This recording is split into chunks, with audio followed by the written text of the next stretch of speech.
ढांढस इनके लिए काम नहीं करेगा। कानपुर की तस्वीर, शुभम द्विवेदी की पत्नी जो उनके साथ थी उस वक्त मौजूद जब इस हमले में शुभम द्विवेदी की निर्मम तरीके से हत्या कर दी गई।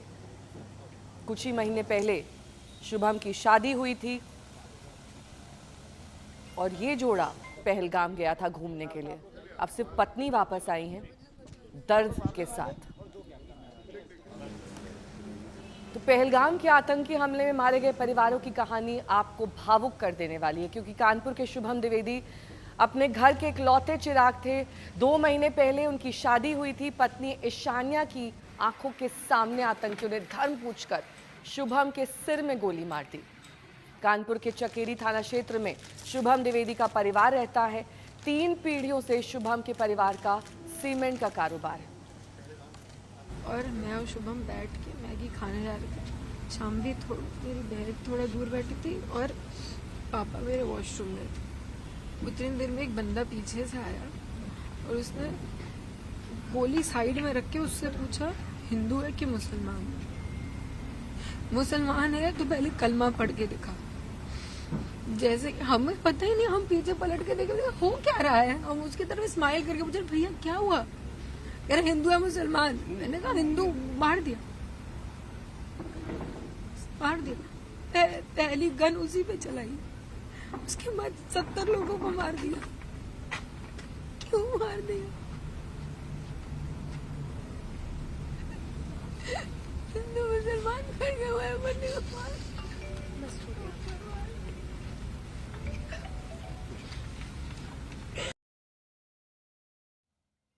और कलर चेंज अबे बेचारे ने बोला मैं सबको हरा दूंगा। अरे और कलर चेंज ग्रीन अबे बेचारे ने बोला और कलर चेंज ग्रीन अबे बेचारे ने बोला मैं सबको हरा दूंगा। अरे और कलर चेंज ग्रीन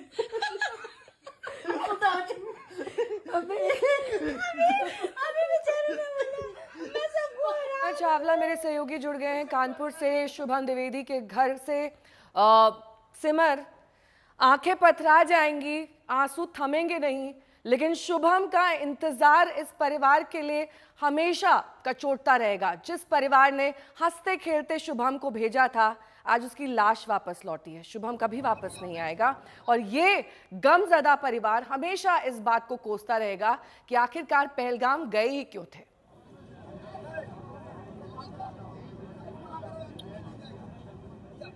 बिल्कुल नेहा, जिस तरीके से नृशंस हत्या करी गई है शुभम द्विवेदी की, शायद उसका ट्रॉमा जो है वो परिवार वालों के साथ हमेशा रहेगा। कुछ देर पहले हमने बात करी ईशान्या से, जो उनकी पत्नी है, और उन्होंने बताया कि किस तरीके से जब वहाँ वो मौजूद थी, 2 लोग आते हैं, पूछते हैं कि आप हिंदू हो या मुस्लिम हो, और उसके बाद जब वो पहले तो समझ नहीं पाते हैं, फिर जब जवाब देते हैं हिंदू, और तुरंत उसके बाद वहाँ पर गोली मार दी जाती है। उसके पहले बोला जाता है कलमा पढ़ के बताओ, नहीं पढ़ पाते तो गोली मार दी जाती है। आप समझिए कि ये कितना ज़्यादा जो ट्रॉमा है उन जो पत्नी है ईशान्या, जो जिनसे अभी हमने बात भी करी, उनके जीवन में रहेगा। मैं आपको बता दूं, उस वक्त मौजूद हूं पैतृक गांव के बाहर, जहां पर शुभम का जो पार्थिव शरीर है वो रात को 1 बजे लाया गया। फिलहाल स्वास्थ्य मंत्री और अन्य मंत्रियों ने श्रद्धांजलि एयरपोर्ट पे ही दी, जिसके बाद ग्रीन कॉरिडोर बना के उनका जो शव है वो अंदर लाया गया। पीछे अगर आप देखेंगे तो ये गेट है, इसके अंदर लॉबी है और पूरा यहाँ पर जो है लोगों की भीड़ जो है वो उमड़ पड़ी है। हुजूम इतना है कि अब फिलहाल लोगों ने पुलिस ने एंट्री रोक दी है यहाँ पर।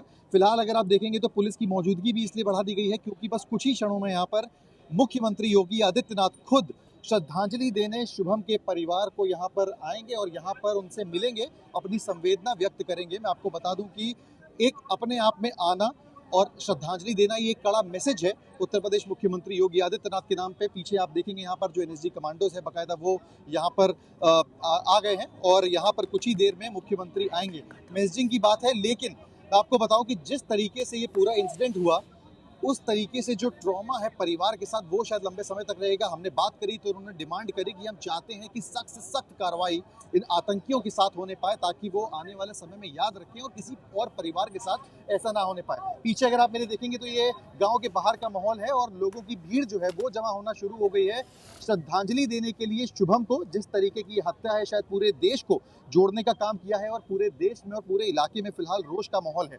यहाँ पे फिलहाल रोक दिया गया है, भीड़ इतनी ज्यादा हो रही है कि लोगों को अब अंदर जो है जाते समय फिलहाल रोका जा रहा है। परिवार अंदर है, कुछ ही समय में यहाँ पे आधे घंटे में मुख्यमंत्री आके मिलेंगे। उसके बाद यहाँ से अंतिम संस्कार के लिए घाट ले जाया जाएगा, जहाँ पर जो है उनको अंतिम विदाई दी जाएगी। नेहा।